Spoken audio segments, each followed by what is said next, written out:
नमस्कार दोस्तों, आप सभी का लॉ सीखो के दैनिक समाचार विश्लेषण में। तो आज हम दो आर्टिकल्स के बारे में बात करेंगे। जो पहला है ये one rank one pension OROP जो कानून सरकार ने लाया था उसको चैलेंज किया गया था, तो उस पर हाल ही में सुप्रीम कोर्ट का जजमेंट आया है, उस बारे में बात करेंगे। उसके बाद में हिजाब वर्डिक्ट, जो कर्नाटक में पूरा एक हिजाब कंट्रोवर्सी चल रहा था, मामला कर्नाटक हाई कोर्ट में पहुंच गया था। तो इस मामले में फाइनली अंततः यहां पर हाई कोर्ट ने अपना फैसला सुना दिया है। इस फैसले की कुछ खामियां हैं जो कि इस आर्टिकल में बताई गई है, तो वो हम बात करेंगे। उसके बाद में हमारे न्यूज़ अपडेट्स और लीगल न्यूज़ है जो कि लॉ सीखो के अपने इनिशिएटिव है। तो चलिए हम आते हैं पहले आर्टिकल की ओर, जो कि है द रैंक पेंशन केस।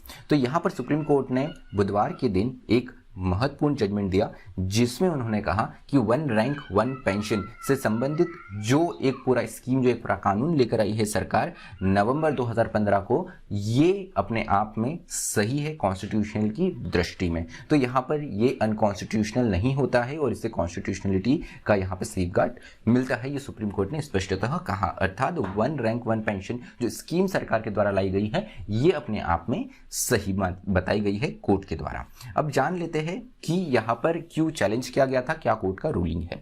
तो यहाँ पर जो पिटिशनर्स थे, जो यहाँ पर याचिकाकर्ता थे, उनका ये कहना था कि OROP जो कि सरकार के द्वारा लाया गया है, ये अपने आप में आर्बिट्री और अनकॉन्स्टिट्यूशनल है, जो कि अनुच्छेद 14 और 21 का उल्लंघन करता है। यहाँ पर पिटिशनर के द्वारा ये बताया गया कि जब यह कानून आया तो उस समय राज्यसभा और लोकसभा ने कुछ रिकमेंडेशंस दिए थे कि जैसे जैसे यहाँ पर समय आता है तो ऑटोमेटिक रिवीजन होना चाहिए। जो पेंशन मिलती है इसमें ऑटोमेटिक एक रिवीजन होना चाहिए। अगर जैसे ही कोई 6th पे 7th पे 8th पे कमीशन आता है, उस हिसाब से जो पेंशनर्स हैं आर्मी के रिटायर्ड, उनको भी इस तरीके से यहाँ पे ऑटोमेटिक उनकी पेंशन बढ़ जानी चाहिए। ये रिकमेंडेशन राज्यसभा लोकसभा के द्वारा दिए गए थे सरकार को। अब यहाँ पर ये कानून आ जाता है, लेकिन उसके बाद में यहाँ पर महत्वपूर्ण इसमें एक बदलाव लाया जाता है।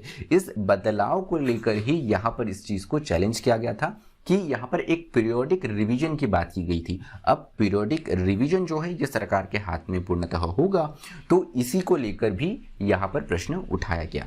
यहाँ पर कोर्ट में ये भी मेंशन किया गया कि कोश्यारिया कमिटी रिपोर्ट की अगर हम बात करें तो यहाँ पर states there is a long drawn demand for OROP since 4th pay commission. तो 4th पे कमीशन के समय से एक डिमांड थी कि वन रैंक वन पेंशन होना चाहिए। तो यहाँ पर सरकार ने इसको काफ़ी लंबे समय तक नहीं अपनाया। अब सरकार का अगर हम थोड़ा सा रुख जान ले तो यहाँ पे हमें समझना पड़ेगा कि हमारे देश में जो रिटायर्ड आर्मी पर्सनल्स हैं, इनकी क्या स्थिति है। सबसे पहले अगर हम देखें तो सोल्जर्स रिटायर होने के बाद में इनको सिमिलर पेंशन नहीं मिलती, क्योंकि ये अलग अलग रैंक्स और सर्विसेज में यहाँ पर रिटायर होते। तो यहाँ पे डिमांड ये थी कि अगर सेम रैंक में रिटायर हो रहे हैं और सेम ईयर्स ऑफ सर्विस है, तो यहाँ पे बराबर पेंशन दोनों को मिलनी चाहिए। अब यहाँ पर महत्वपूर्ण बात ये हो जाती है कि सोल्जर्स जो है ये दो कैटेगरी में, दो रैंक में डिवाइडेड है। एक ऑफिसर्स रैंक होती है और एक अदर रैंक्स होती है। तो यहाँ पर ये वेरिएशन आता है। इसको देखकर यहाँ पे जो आर्मी के रिटायर्ड पर्सन है, इनका विरोध देखने को मिला था कि यहाँ पे ये डिस्पैरिटी जो है पेंशंस में ऑफिसर्स रैंक और अदर रैंक्स को लेकर ये नहीं होनी चाहिए। उसके अलावा एक और महत्वपूर्ण बात ये हो जाती है कि अगर हम देखें हमारी सेना में जो जवान, हवलदार, जो यहाँ पे कॉम्बैट रोल्स में, जो एकदम फ्रंट लाइन कॉम्बैट रोल्स में जो सोल्जर्स रहते हैं, ये काफ़ी जल्दी रिटायर हो जाते हैं। 35 वर्ष की आयु तक ये रिटायर हो जाते हैं। वही अगर हम दूसरे गवर्नमेंट एम्प्लॉयज़ को देखते हैं, सरकारी हो या राज्य सरकारी हो या केंद्र सरकार के हो, तो इनकी आयु 58 से 62 वर्ष के बीच में वेरी करती है। ऑन एन एवरेज 60 ईयर्स है। तो यहाँ पे काफ़ी ज़्यादा फर्क पड़ता है। तो सरकार को 35 वर्ष इनके खत्म होने के बाद में इनकी लाइफ लॉन्ग तक इन्हें पेंशन देना पड़ता है। वही जो दूसरे एम्प्लॉयज़ है, इनको 60 वर्ष की आयु के बाद में देना पड़ता है। तो सरकार पे इसका बहुत ज़्यादा अतिरिक्त भार पड़ता है। तो अगर हम देखें तो जो डिफेंस मिनिस्ट्री का जो एक्सपेंडिचर है, जो आर्मी पे खर्च किया जाता है, उसका 1/5 पार्ट जो है ये चले जाता है यहाँ पर पेंशनर्स को, जो कि अपने आप में जो पेंशनर्स जितने हैं पूरे हमारे देश में, सबसे बड़ा भाग जो है वो भी इन रिटायर्ड पर्सन्स को जाता है। तो यहाँ पे डिफेंस मिनिस्ट्री का जो रेशियो है, पेंशन टू बजट रेशियो, जो अपने आप में इसलिए सबसे ज़्यादा है। तो यहाँ पे सुप्रीम कोर्ट का ये मानना था कि जिस तरीके से सरकार ने बदलाव लिए किए गए हैं ये कहीं पर भी आर्टिकल 14 और 21 का वायलेशन नहीं करता है और सरकारी कदम को सही बताया गया है। दूसरे आर्टिकल पे आते हैं, हिजाब वर्डिक्ट के बारे में है। इस आर्टिकल में बताया गया है कि यहाँ पर हाईकोर्ट ने किन चीज़ों पर ध्यान नहीं दिया और अपने आप में किस चीज़ों को यहाँ पर गलत किया गया है। तो यहाँ पर एक क्रिटिकल एनालिसिस जो है वो इस जजमेंट का दिया गया है। इसे कोर्ट की आलोचना नहीं है, लेकिन एक क्रिटिकल एनालिसिस हमें देखने को मिलता है कि कौन से बिंदु छूट गए हैं जो कि कोर्ट को देखने जरूरी थे। हो सकता है ये मुद्दे जो है सुप्रीम कोर्ट में उठाए जाए।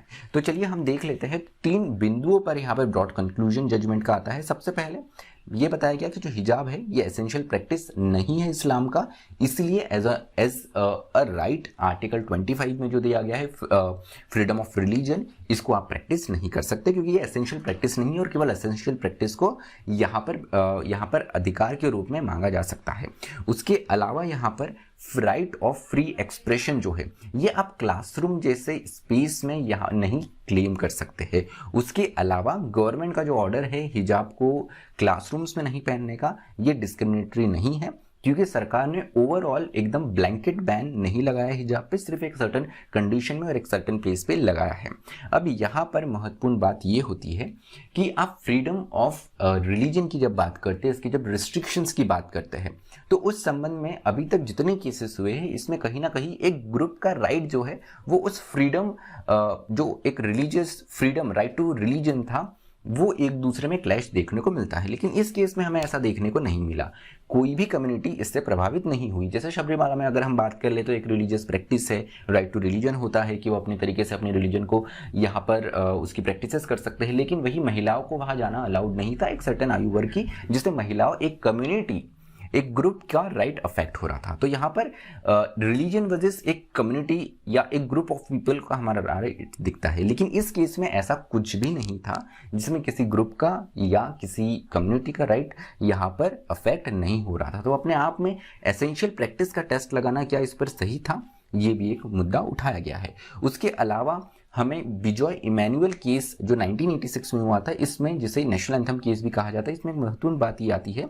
कि नेशनल एंथम केस में कि यहाँ पर आप किसको फोर्स नहीं कर सकते हैं नेशनल एंथम गाने के लिए, क्योंकि उनका भी यहाँ पे राइट टू कॉन्साइंस है। राइट टू कॉन्साइंस मतलब किसी भी धर्म को किस तरीके से हम पालन उसका कर सकते हैं। तो यहाँ पे फ्रीडम ऑफ रिलीजन की आपने बात करी, लेकिन यहाँ पे फ्रीडम ऑफ कॉन्साइंस जो है इसकी बात नहीं यहाँ पर कोर्ट ने एड्रेस करी है। उसके अलावा रिलीजियस कंसाइंस को इप्सो फैक्टो माना गया रिलीजियस फ्रीडम का, लेकिन अपने आप में ये दोनों अलग अलग है, क्योंकि अगर हम देखें हमारे संविधान में तो यहाँ पर रिलीजन, फ्रीडम ऑफ रिलीजन और फ्रीडम ऑफ कंसाइंस दोनों दिए हुए, मतलब दोनों अपने आप में अलग है, लेकिन सुप्रीम कोर्ट ने इनको एक ही ओवरलैपिंग फैक्टर समझ के यहाँ पर निर्णय अपना सुनाया है। उसके अलावा यहाँ पर in order to establish discipline in classroom, तो यहाँ पे क्लासरूम में एक डिसिप्लिन होना चाहिए, उसके लिए यूनिफॉर्म में यूनिफॉर्मिटी होनी चाहिए, ये हाईकोर्ट ने अपने वर्डिक्ट में कहा। और इसे कंपेयर किया गया एक प्रिजन लाइक कंडीशन से, तो अपने आप में एक सब्सटेंटिव राइट को इसलिए सस्पेंड किया गया है। अब अपने आप में क्लास को प्रिजन से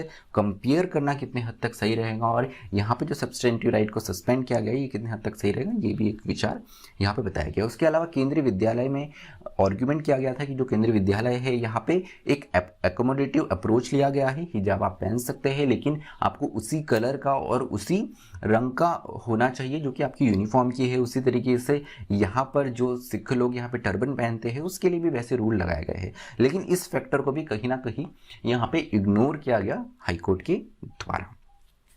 चलिए न्यूज़ अपडेट्स की ओर आते हैं। तो भगवंत मान जो है ये बन गए हैं पंजाब के 17th चीफ मिनिस्टर। इन्होंने कल के दिन ओथ ली। यहाँ पर महत्वपूर्ण बात ये है कि इन्होंने जो ओथ है वो किसी कैपिटल से, अपने राज्य के कैपिटल से नहीं, बल्कि यहाँ पर शहीद भगत सिंह के एंसेस्टर विलेज जो है खटकर कलन जो है यहाँ से ली। इन्हें जो ओथ दिलाई गई ये गवर्नर के द्वारा दिलाई जाती है, तो पंजाब के गवर्नर बनवारी लाल पुरोहित के द्वारा इन्हें शपथ अपने पद की दिलाई गई।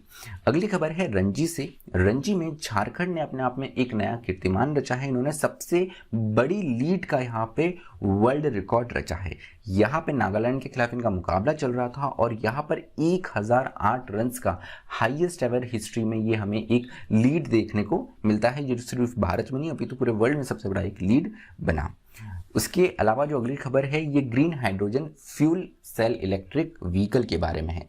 नितिन गडकरी जो कि हमारे मिनिस्टर है, यूनियन मिनिस्टर है, इन्होंने इस एक नई green hydrogen based advanced fuel cell electric vehicle जो कि टोयोटा के द्वारा बनाया गया है, जिसका नाम है मिराई, इसे लॉन्च किया। अपने आप में काफ़ी ज़्यादा एक क्रांतिकारी हमारे पूरी एक जो ट्रांसपोर्ट इंडस्ट्री है, जो कार इंडस्ट्री, उसके लिए एक के रूप में देखा गया। उसके अलावा यहाँ पे रशिया पर काफ़ी सख्त रुख लेते हुए काउंसिल ऑफ यूरोप ने उन्हें यहाँ पर अपने आप से अलग कर दिया, उन्हें एक्सपेल्ड कर दिया है। काउंसिल ऑफ यूरोप जो है ये एक ह्यूमन राइट बॉडी है यूरोपियन यूनियन देशों का। इन पर ये जो निर्णय है ये काउंसिल ऑफ यूरोप ने यूक्रेन के इन्वेशन के कारण लिया है। अगली खबर है six sigma health care excellency award के बारे में। ये अवार्ड्स जो है ये दिए जाते हैं हेल्थ केयर इंडस्ट्री प्रोफेशनल्स और सर्विस प्रोवाइडर्स के लिए, जिनका हेल्थ सेक्टर में हेल्थ जगत में काफ़ी महत्वपूर्ण काम रहता है, उन्हें ये दिया जाता है। इस अवार्ड्स को Oscar for health care awards भी कहा जाता है। इस अवार्ड सेरेमनी में जो अवार्ड दिए गए, वितरित किए गए, ये हमारे देश के यूनियन मिनिस्टर अनुराग ठाकुर के द्वारा दिए गए। इसमें उन्होंने कुछ महत्वपूर्ण आंकड़े बताए, जैसे 2014 से 22 के बीच में यहाँ पे मेडिकल कॉलेज जो है 54% से बढ़े हैं। वही 2014 से अगर अभी तक देखें तो 387 मेडिकल कॉलेज जो थे वो थे 2014 में, और जो अब बढ़कर 596 हो गए हैं। उसके अलावा 39 मेडिकल कॉलेज जो है ये एस्पिरेशनल डिस्ट्रिक्ट, जो कि बैकवर्ड डिस्ट्रिक्ट्स माने जाते हैं, यहाँ पर बनाए गए हैं। उसके अलावा सीट्स भी जो है अंडर ग्रेजुएट और पोस्ट ग्रेजुएट सीट्स भी जो है मेडिकल कॉलेज में ये 80% तक बढ़ी है। अब आते हैं लीगल न्यूज़ की ओर। तो जो पहला लीगल न्यूज़ है आज का, जो पहला समाचार है वो ये है कि मजिस्ट्रेट जो है वो समन कर सकते हैं किसी भी व्यक्ति को जो भले ही पुलिस रिपोर्ट में नहीं हो। तो ये अधिकार सेक्शन 191B के अंतर्गत दिया गया है। तो यहाँ पर महत्वपूर्ण ये हो जाता है कि अगर भले ही पुलिस रिपोर्ट में उस व्यक्ति का नाम नहीं है, वो एक्यूज के रूप में नहीं लिखा गया है, लेकिन अगर कोर्ट को लगता है कि ये व्यक्ति इस क्रिमिनल केस से संबंध रखता है तो उसे भी कोर्ट बुला सकता है अपने सामने पेशी के लिए।